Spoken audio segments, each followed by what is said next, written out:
Very well, everyone, and welcome back to Let's Play Vagrant Story. Last time we made it out of the Undercity for now, and we're in the front of the Snowfly Forest. We met Rosencrantz, the Riskbreaker, who we know from the beginning cutscene. He's apparently being sent here by the Duke, but he now says that he's being sent by the Parliament, but maybe he's in leagues with Sydney as well. We don't know who he's playing, what side he's playing yet. But it did give us some information about what we should do to traverse the forest. Anyway, let's go right in.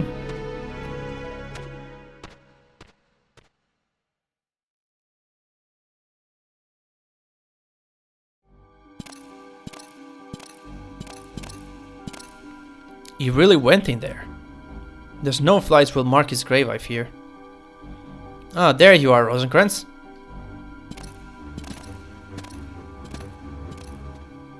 It has been a while, Grissom. You seem well. Where did he go? Through the wood, he says. You will follow him? I must avenge the full murder of my brother Dwayne. Of course you must. But be wary, your foe is strong.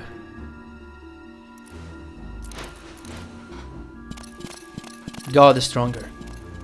The dark is stronger, you mean? And what is your business here? We had a deal, did we not? Join with Sydney and find the key. Time is short. Very well. But you should know, something is odd with Sydney. Odd, you say? A veritable bestiary of beasties springs up wherever he goes. Nothing he cannot handle. Still. Ah, even the hyena cowers, does he? Don't be the fool, Grissom. Hyenas know caution. These creatures, Sydney is the one summoning them. Well now, Sydney's cup overflowed and he calls forth a flood. There's a flood of vermin in the city, true, but it seems Sydney is manning the sluice. Meaning? You're a slow one. Sydney is increasing the flow of dark energies on purpose. Why would he? That is the question.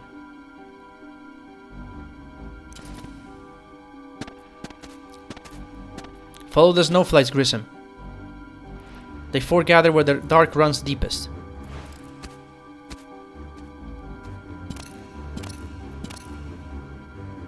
Wait.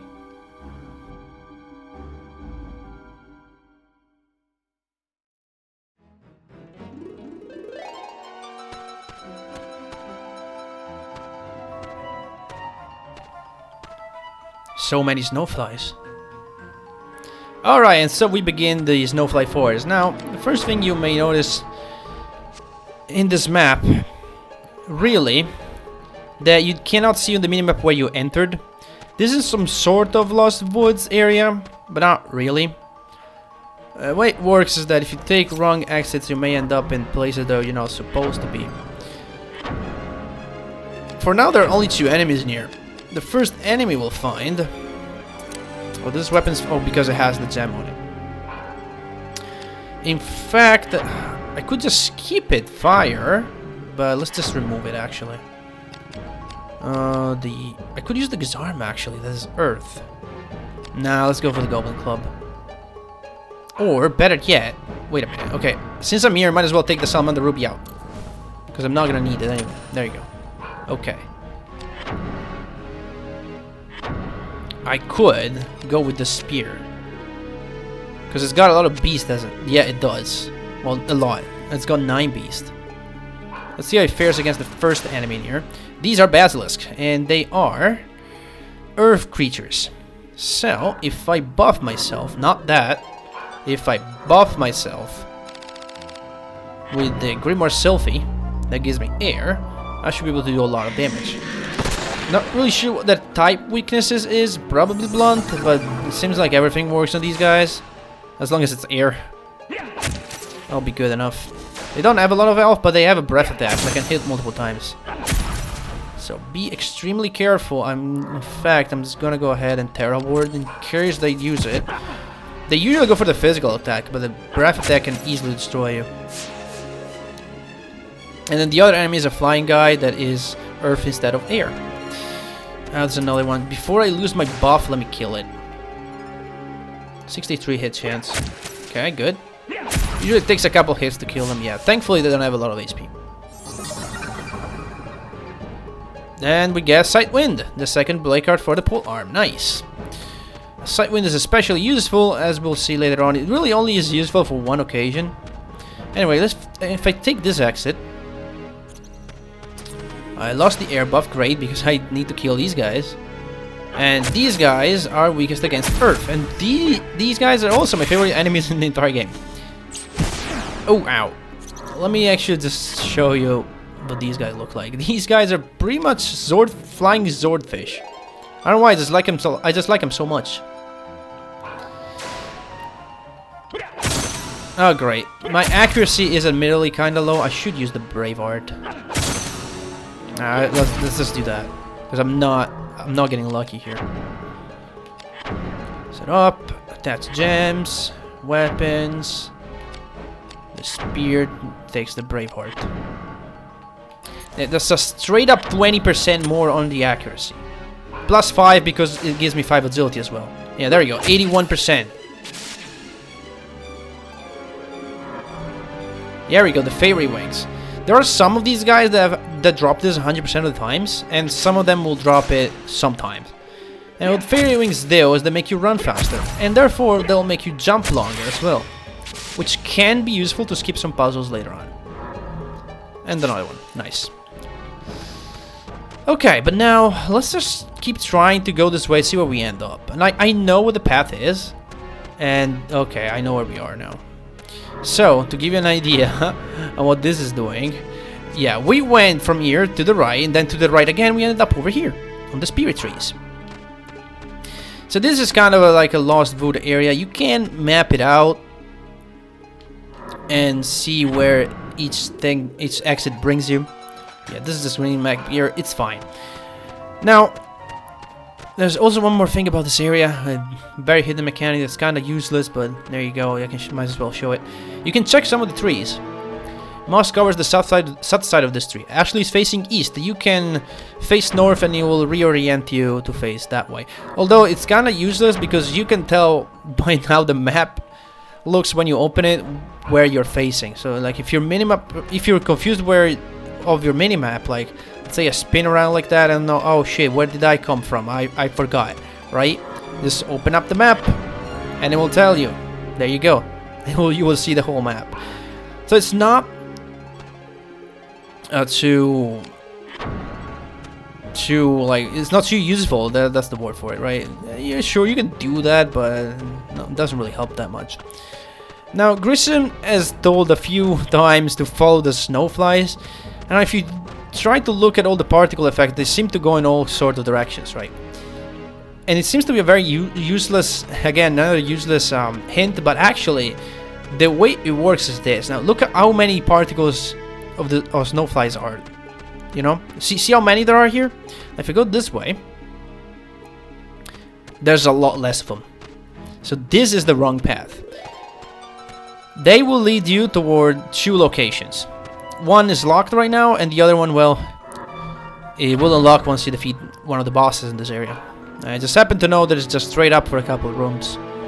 So whenever you see all those particle effects, if there's a lot of them, then you're on the right path. If you don't see a lot of them, you might as well go back one room and try another exit. I don't even need the air buff to kill these guys. Snowflake Drought, which is useful because it's pretty much it's a dispel. It removes all like status changes that you have. Not like status effect like poison, but like all like the degenerate status ailment. No, it's not really a status ailment. The debuffs. So if you hit by multiple, and I think it removes silence as well. I'm not sure. I think it does because that's the only way to remove it, unless you are able to cast a spell on yourself, which is possible even under silence, as we'll see later. Now we go up, and there is another room. And this is another basilisk. You can barely see it. Yeah, it's kind of hidden, but there he is. Okay, now there's another one. Thankfully, the beast bonus is really working in my favor here. And if you want to farm earth and air bonus for weapons, obviously the basilisk will give you air bonuses, and The flying guys will give you earth. Speak of the devil.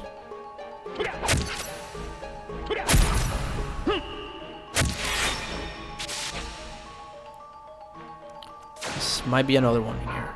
Is there another one in here? There's a basilisk, and that's it.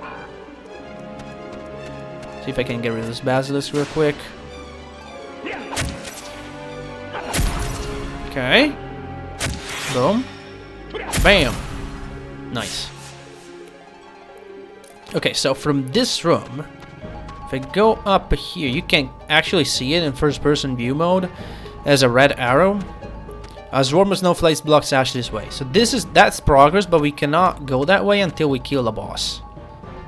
And so to kill the boss, we need to go right from this room. And then up.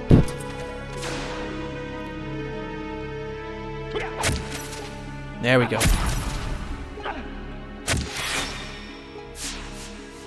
There should be a couple of flying guys, one maybe two. What do you get? Chain? Nice. Mind H, snake venom adds poison. This adds numbness. I will take the poison. Poison is not really that useful when you deal it, although you can have some fun. Like, later you can paralyze an enemy and then poison it and then just watch it die. Because it won't be able to do anything unless he has items to remove those statuses. Anyway, up ahead we have a boss. I'm gonna prepare preemptively a little bit, but really all I'm gonna do is equip the tower shield and possibly change what gem it has. No, I'm not gonna do it because that will spoil what the boss is. Well, now you know it's not an undead. Although I will definitely... No, we can do it. Let's go. This is a dangerous boss. It can easily kill you in one hit. And you're gonna see why in a second.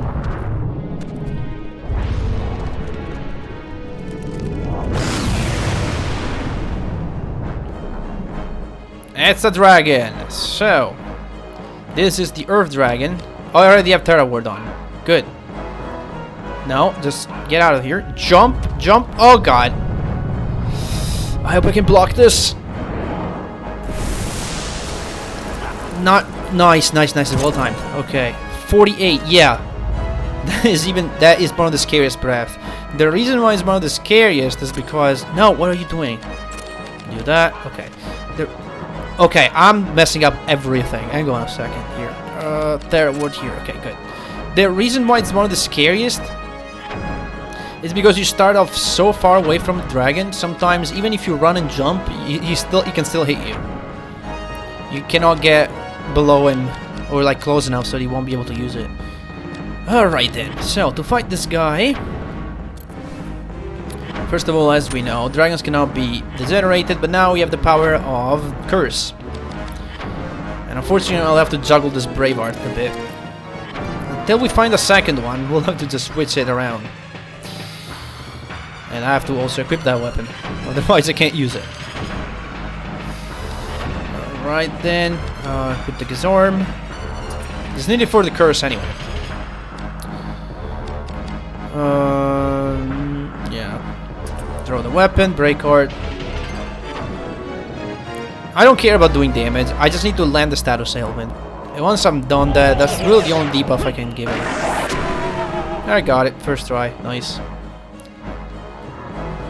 Okay, now. Not gonna analyze this guy. It really is exactly as the first dragon we fought, except he's weakest against wind, as he's the earth dragon. Piercing weakness on tail and... not tail, sorry.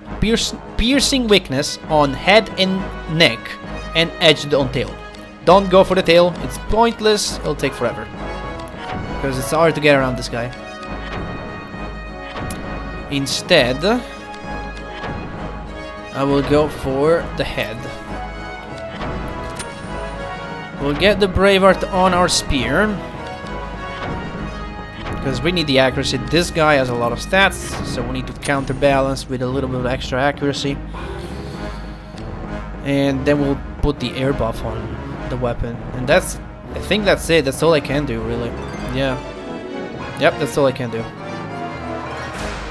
I'll heal him. I'll heal me up. Heal me up real quick, though.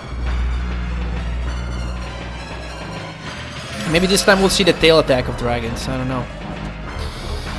Enchanter. Love Fusion. And then we're just gonna go and attack its head. And it might end in one chain if I'm good enough. 87 accuracy, yeah. I'm hardly gonna make anything better than that. Like, the neck, it takes less damage and it's more evasive than the head. Yeah. And the body is good at the same time, but yeah, the head takes by far the most damage.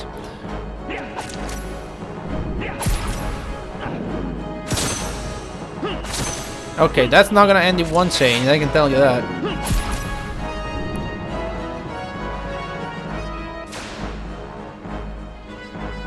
Okay, let's get a good angle on this.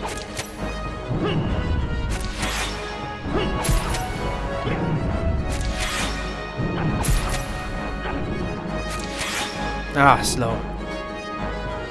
Are you going to attack or what? Well, as long as you're not attacking. Oh, missed. Let's start over.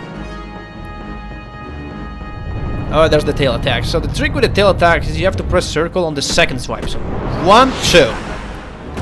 And you'll block it every time. The window seems to be extremely generous as well. So it looks scary, but it's really not. Once you learn timing, it's just, you will block it every single time. And just like that, the Earth Dragon is gone, guys.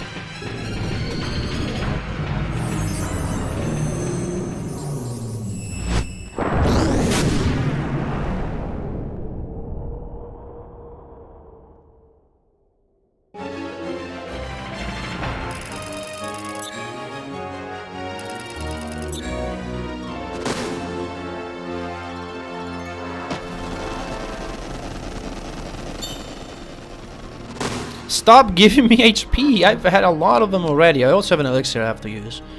We got the bronze key that it's not of any use of us right now, but we'll be using it later. This is the spell for the armor, air defense. Honestly, the defensive ones are not that great. And the Vera potion that clears all of your risk. Very rare item.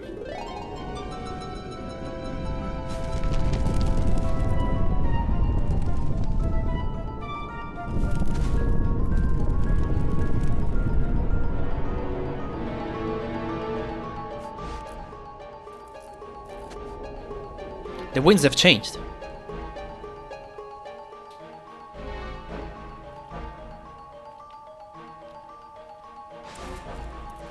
The quake. A sign. Find us. Lumpkin. Answer me for the love of God. Follow the snowflies. Right. And so it looks like Grissom and his bodies got lost. Nothing up on these ledges. Oh, where did I come from? Hang on. Status. Not status, map. Oh, I need to exit through the other one. No, okay, not that way, this way. So, don't use that Vera potion that you got, even if you have 100 risk. The reason why, if you go this way, and then you go back down here, you'll end up in this room with no enemies. But if you go over here, there's a heal panel. So you can clear all of your risk and health for free. Nice. And also, if you go to the right, at this point, guess where you end up? This is the exact room where we need to be. Because this is the room where we have the wall blocked with fireflies, or snowflies, really. It's right in front of us, right here. Yeah, you're not gonna do that just yet, sir. Let's just go through here.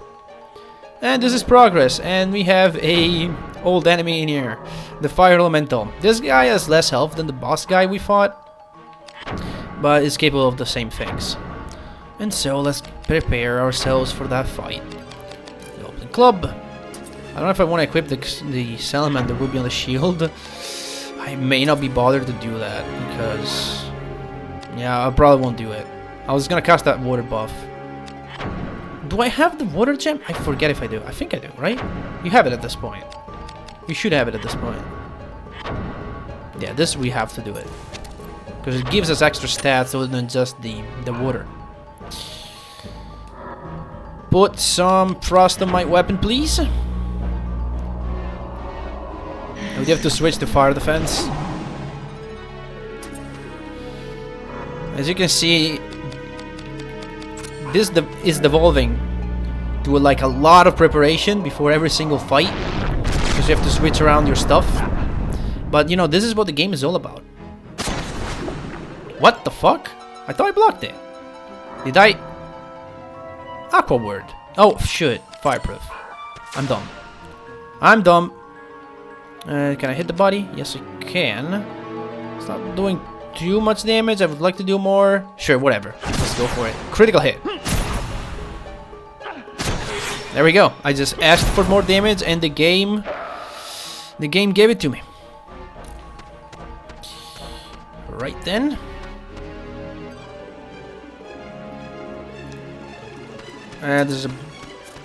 There's a basilisk here. I don't care. I'm just gonna go for my water weapon. Can't be bothered switching again. I will switch to kill the next two guys in this room, which is, by the way, what we're gonna end the episode. Because it's been 20 minutes, and the rest of the forest, it's not that long, but there's going to be a bunch of cutscenes at the end, which will make this a bit longer than what it is already. Here, there are two knights. They are undead, implying that the two knights that accompanied Grissom ended up like this, because you can only find these two knights. Also got their weapon apparently. There are no other human, or really undead Crimson Blade knights in the forest. Just these two guys. And I believe that once they're dead, they're dead. They don't even respawn. They might respawn, I don't know, because I never come back to this area anyway. Only come back a couple times. Or even at all. Anyway, there's a chest here. There should be a lot of stuff in there. There's a grip. There's a chainmail, nice. A sylphid ring, which is one of the best accessories in the game. It is the same as the salamander ring, but it's actually a little better. It does protect against wind instead of fire, of course. Night Killer is a great gem. Increases the chance to evade no magical attacks by 20%. Must be equipped on a shield. So this is Mana Breaker except on physical attacks, and of course that's just better. Equip it and put it on a shield. This is great if you don't know what to put. It will give you 5 agility as well. 100 HP and MP, great healing items, and the Grimoire Agility that contains the spell Invigorate to raise your agility by 10%. And a circled shield with a gem on it. And that gem happens to be a Jin Ember. This gem gives you 30 air affinity, minus 10 earth, and minus 5 of all the others. 6 intelligence, 3 agility, and 1 strength. This is great. They give you this for a reason. It's not just giving you this at random. They're giving you stuff to protect against air. Guess what the next boss is going to use? Yeah. As I said, the game is setting you up for success. And really, that's all I'm gonna do, really. Yeah, just switch to that shield. Since he already has the gem, I can't be bothered switching into the tower shield. If you fall down here, you lose 20 HP. And just you respawn at the entrance. So, could this lead to the city? Yeah, okay, so we came from that direction. If you go that way, you will go back immediately to, if I can highlight it, to this square right here, the first one. Should you need to go back to the workshop, that's how you do it. But yeah, that's all there is to it in here, really. Save point, and there's the deposit if you need to. I don't really. Okay. Next time on Vagrant Story, join me as we'll complete the Snowflake Forest. See you all in the next one.